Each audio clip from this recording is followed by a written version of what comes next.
वैदिक काल में स्त्रियों को भी वेद पाठ का अधिकार था।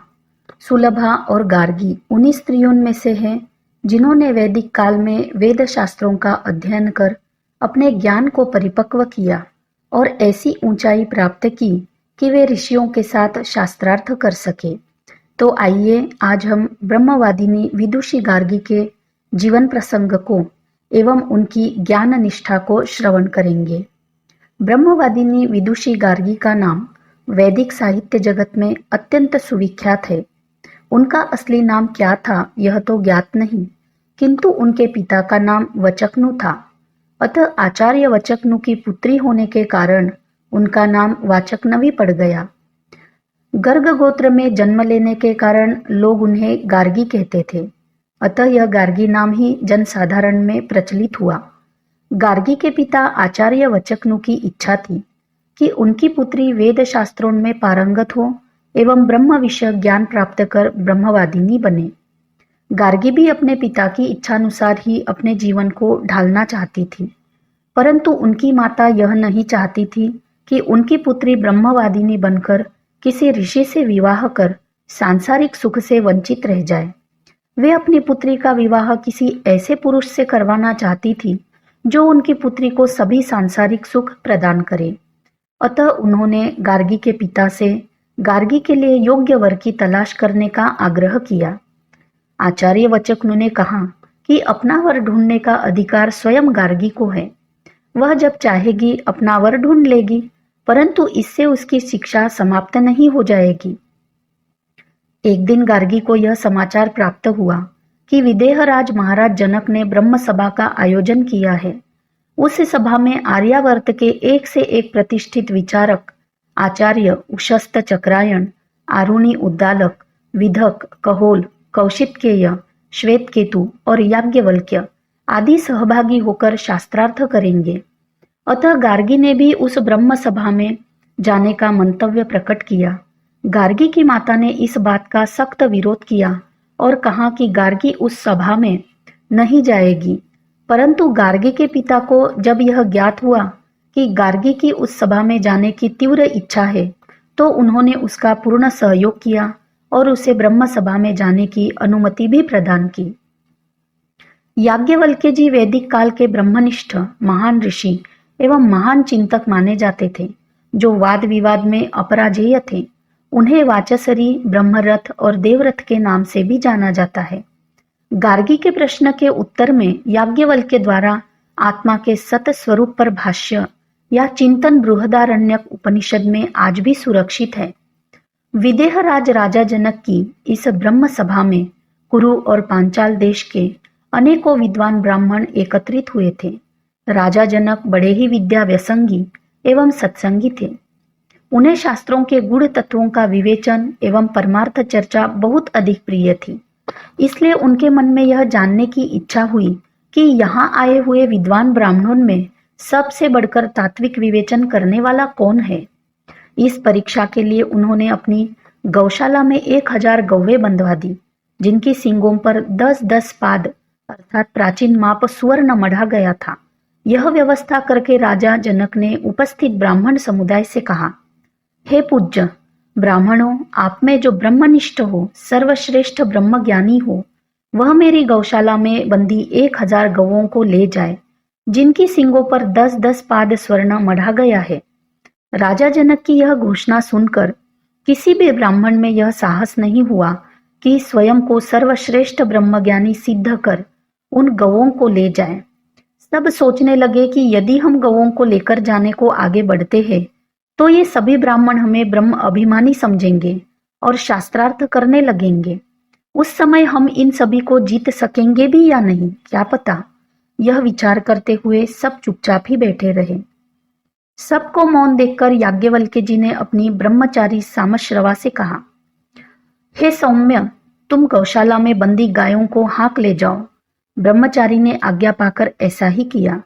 यह देखकर सब ब्राह्मण क्षुब्ध हो गए। तब उस सभा में एक ब्राह्मण ने याज्ञवल्क्य जी से प्रश्न किया, याज्ञवल्क्य, क्या तुम सर्वश्रेष्ठ ब्रह्मज्ञानी हो? हम सबसे बढ़कर ब्रह्मवेत्ता हो?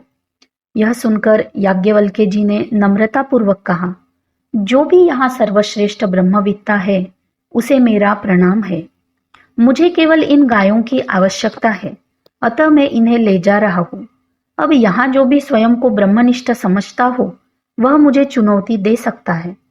फिर क्या था, शास्त्रार्थ आरंभ हो गया।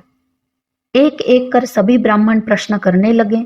उशस्त, चक्रायण, आरुणि, उद्दालक, कहोल, कौशितकेय आदि ने याज्ञवल्क्य जी से प्रश्न करना आरंभ किया। याज्ञवल्क्य जी जरा भी विचलित नहीं हुए। वे धैर्यपूर्वक सभी प्रश्नों का क्रमशः उत्तर देने लगे। अपने प्रश्नों का सही उत्तर मिलने पर वे चुप हो गए। तत्पश्चात जगतकारु गोत्र में उत्पन्न आर्दभाग ने प्रश्न किए। उनको भी अपने प्रश्न का यथार्थ उत्तर मिल गया, अतः वे भी मौन हो गए। सबके चुप हो जाने के बाद वाचक नवी गार्गी ने याज्ञवल्क्य जी को चुनौती दी। गार्गी ने समस्त ब्राह्मणों को संबोधित करते हुए कहा, पूजनीय ब्राह्मणों, अब मैं वाचक नवी इन्हें 2 प्रश्न पूछना चाहती हूँ। यदि इन्होंने मेरे दोनों प्रश्नों का उत्तर दे दिया तो फिर आप में से कोई भी इन्हें ब्रह्म विषयक वाद में नहीं जीत पाएंगे। याज्ञवल्क्य जी ने कहा, मैं तैयार हूँ गार्गी। गार्गी ने कहा, आचार्य याज्ञवल्क्य, काशी या विदेह का युवा क्षत्रिय पुत्र प्रत्यंचा रहित धनुष्य लेकर, प्रत्यंचा चढ़ाकर, शत्रु को अत्यंत पीड़ा देने वाले 2 बाण हाथ में लेकर जैसे खड़ा होता है, उसी प्रकार मैं आपके सामने खड़ी हूँ। याज्ञवल्क्य जी ने कहा, प्रश्न पूछो गार्गी। गार्गी ने कहा, मेरा पहला प्रश्न है, जो आकाश के ऊपर है, पृथ्वी के नीचे है, आकाश और पृथ्वी के बीच है, जिसे लोग भूत, भविष्य, वर्तमान कहते हैं, उसकी रचना किससे हुई, वह किसमें ओतप्रोत है? याज्ञवल्क्य जी ने कहा, आकाश में। गार्गी ने कहा, अच्छा, अब दूसरा प्रश्न, आकाश की रचना किससे हुई, वो किसमें ओतप्रोत है? याज्ञवल्क्य जी ने कहा, गार्गी, तुमने जो पूछा यह वही है जिसे ब्रह्मवेत्ता लोग अक्षर कहते हैं, ब्रह्म कहते हैं। वह आत्मा है, वही सत है, जो हर स्थिति में एक सा रहता है। वह न सुंदर है न असुंदर, न स्थूल है न सूक्ष्म, वह न दीर्घ है न ह्रस्व, वह न प्रकाश है न अंधकार, वह न आकाश है न वायु, वह न आकार है न छाया, वह न स्नेह है न आसक्ति, वह न आग है न जल, वह रस नहीं, गंध नहीं, चक्षु नहीं, श्रोत्र नहीं, प्राण नहीं, मुख नहीं, मात्रा नहीं, जिसके भीतर कुछ नहीं, बाहर कुछ नहीं, संग और निसंग से परे है वह। न उसका अंत होता है, न उसका कोई अंत कर सकता है। वह अनादि है, अनंत है। गार्गी, इस ब्रह्म, इस अक्षर की सत्ता के कारण सूरज और चंद्रमा अपने अपने स्थान पर कायम है। इस अक्षर की सत्ता से ही धरती और आकाश कायम है। इस ब्रह्म के प्रशासन के कारण पर्वत स्थिर है, नदियां बहती है। इस अक्षर के प्रशासन के कारण ही मनुष्य दान देने वालों की प्रशंसा करते हैं, देवता यज्ञ करने वालों की और पूर्वज तर्पण की अपेक्षा रखते हैं। गार्गी, जो इस अक्षर ब्रह्म को न जानकर यज्ञ करता है, अनेक वर्षों तक तप करता है, उसके सभी कार्य असफल होते हैं। जो अक्षर ब्रह्म को न जानकर इस लोक से चला जाता है, वह कृपण है, दुर्भाग्यशाली है, दया का पात्र है। जो इस अक्षर ब्रह्म को जानकर अमर हो जाता है, वही वास्तव में ब्राह्मण है, ब्रह्मवेत्ता है। वह ब्रह्म सारे जगत में अस्तित्व मात्र के रूप में ओतप्रोत है। वह पेड़ है, पशु है, वह ब्रह्म मैं हूं, तुम हो, हम सब है। इस है के द्वारा बताया गया अस्तित्व ही आत्मा है, वह सत ही आत्मा है। यही हमारा वास्तविक रूप है। आकार में विकार आता है, परंतु आत्मा निर्विकार, निराकार है। गार्गी, यह ब्रह्म ही हम सबके भीतर अदृश्य दृष्टा है, जिसको किसी ने देखा नहीं, परंतु वह सबको देखता है, जिसको किसी ने सुना नहीं, परंतु जो सबको सुनता है, जिसका चिंतन नहीं किया जा सकता, परंतु जो सबका चिंतन करता है, जिसे कोई नहीं जानता, परंतु वह सब कुछ जानता है। इस ब्रह्म के अलावा कोई नहीं है, देखने वाला दृष्टा, सुनने वाला श्रोता, चिंतन करने वाला चिंतक या जानने वाला ज्ञाता। इसी ब्रह्म से आकाश का ताना बाना बुना गया है। यही सत है जो अजर है, अमर है। गार्गी ने याज्ञवल्क्य जी का लोहा मान लिया। वह उनके उत्तर से पूर्णतया संतुष्ट हुई और अंतिम निर्णय देते हुए बोली, हे ब्राह्मणों, इस सभा में याज्ञवल्क्य जी से बढ़कर कोई ब्रह्मवेत्ता नहीं है। इन्हें कोई पराजित नहीं कर सकता। हमारे लिए यही उचित होगा कि हम इन्हें प्रणाम कर विजेता घोषित कर ले। महाराजा जनक की ब्रह्म सभा, ब्रह्मवादी ऋषियों का समूह, ब्रह्म संबंधी चर्चा, याज्ञवल्क्य जी की परीक्षा और परीक्षक कौन? तो गार्गी।